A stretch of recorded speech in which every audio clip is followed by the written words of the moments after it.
Welcome to the Next Level Facebook Ads Podcast with Phil Graham. We help you master Facebook ads and give you an unfair advantage over your competition. Are you ready? Let's go. What's up, podcast family? Welcome to the Next Level Facebook Ads Podcast, episode 441. Phil Graham here. I've got a very important episode for you guys today. We're going to be talking about why you should stop boosting Facebook and Instagram posts and what you should be doing instead. So if you've ever boosted a post on Facebook or Instagram, or maybe you're thinking about it, this episode is for you. It seems easy. It is easy, but sometimes it can be one of the biggest mistakes that you could make.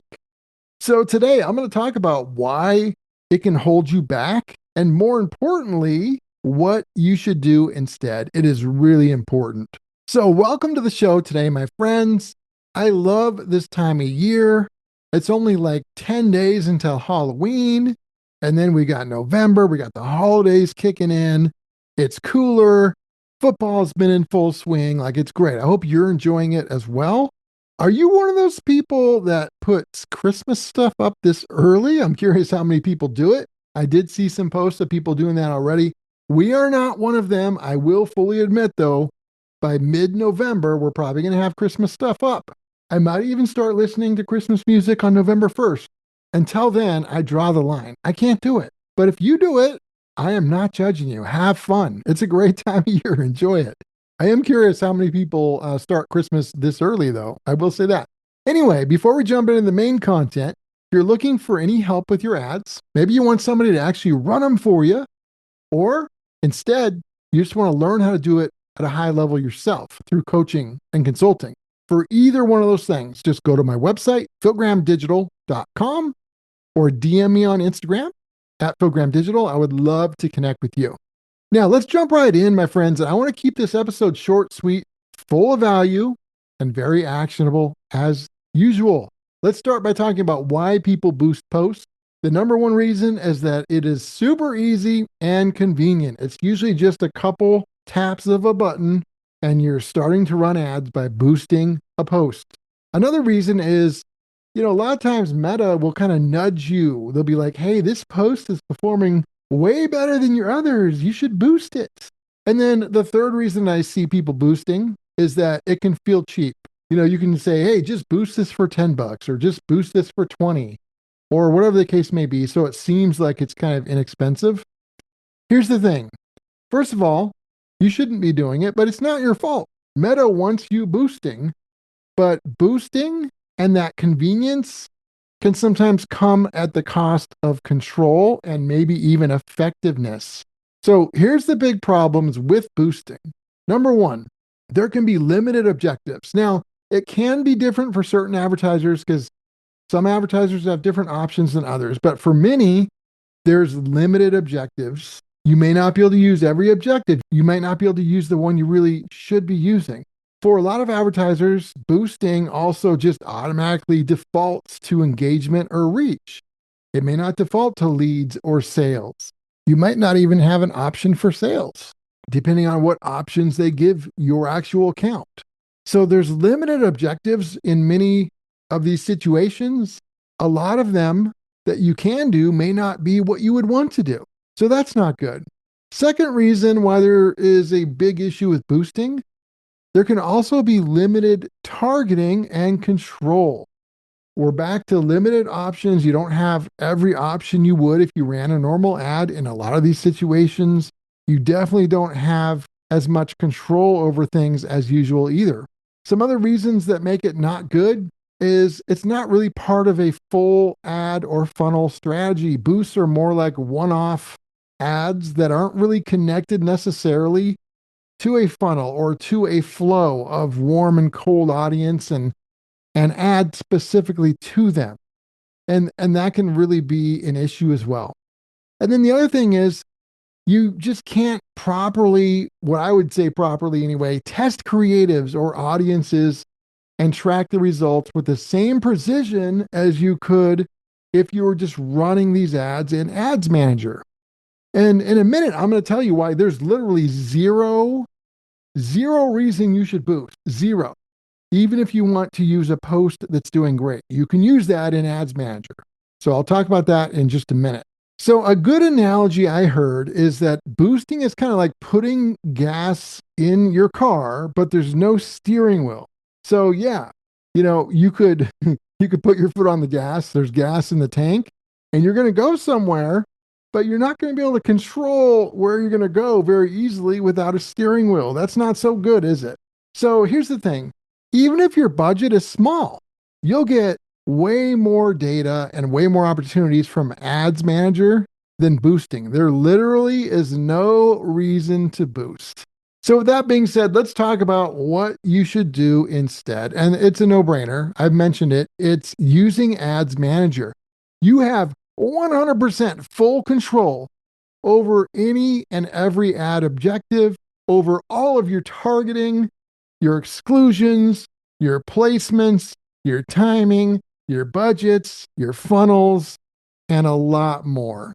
You can pick the exact correct campaign objective that you want. You can even build a simple funnel. So here's what I would recommend, because it's not just about saying, hey, don't do this, use this instead, but let me give you like a little idea that you can maybe use this with. In the Ads Manager, build a simple funnel. So start at the top of the funnel with a cold audience that doesn't know who you are, and have a campaign focusing on one of the primary pain points that your product or service helps them with. And that'll be the top of the funnel. And you can choose the objective that best matches whatever it is you're doing. Maybe it's a lead objective if you want leads. Maybe you're going for a sale, or maybe you just want that awareness at first. You might want to do engagement or video views or something like that. But start a simple funnel with that cold audience. And then what you can do is you can come in behind them and you can retarget anybody who engaged with that cold audience campaign with a more direct sales kind of an ad. And you can certainly use a sales objective for that as well. Engagement ads, awareness ads, they're fine, but only when it's part of a system that has everything else that you need.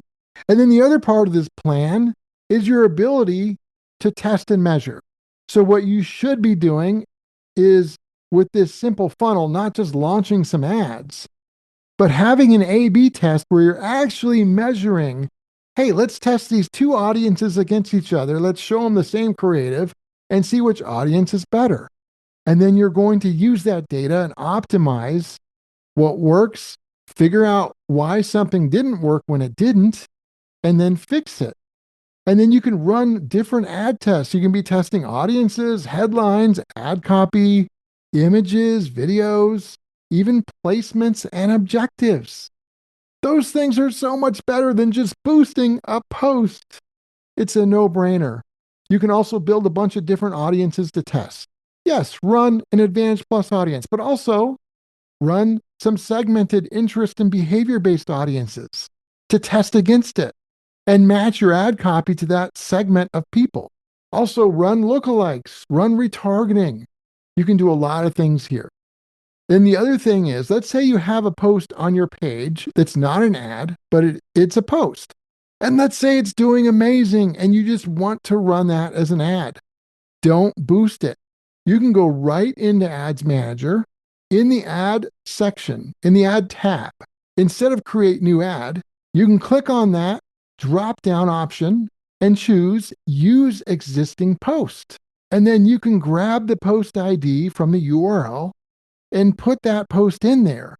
That will allow you to even use an existing post you might already have that's great and turn it into an ad, but with the full power of Ads Manager and full control.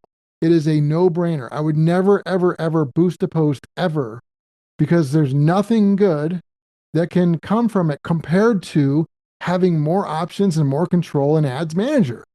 Ads Manager lets you do everything that boosting does, except for way more, way better, and way more control. So to recap, instead of boosting, create a simple funnel. Top of the funnel, run either a traffic ad, video views, engagement, or you could go leads or sales to a cold audience. And then in the middle of the funnel and the bottom of the funnel, retarget the people that engaged with any of those ads at the top of the funnel with a specific lead ad or sales ad or an offer ad, and then use data because you're going to be testing audiences, large and small, different creative stuff like that. Use data to make smart, good decisions on what to do next after those have run for a couple weeks. Many times this level of precision and focus can be hard or maybe even impossible when you're boosting. So boosting might look easy, but it might be costing you time and maybe even money. Ads Manager, it gives you full control of everything you need. And as always, just a reminder, it's always important to point out that every business is unique. Results can vary. There's no guaranteed outcomes. So always keep that in mind. Episode 441 is in the books. Thank you guys so much for being here. If you want to get in touch, philgrahamdigital.com is the website, or you can DM me on Instagram at philgrahamdigital. And we'll be back next Tuesday with another great episode. I hope you have a wonderful week. Peace out. Thanks for listening to the Next Level Facebook Ads Podcast. Please remember to subscribe and share this with all your friends. For show notes, more tips, and to learn more about Phil, please visit philgrahamdigital.com/podcast.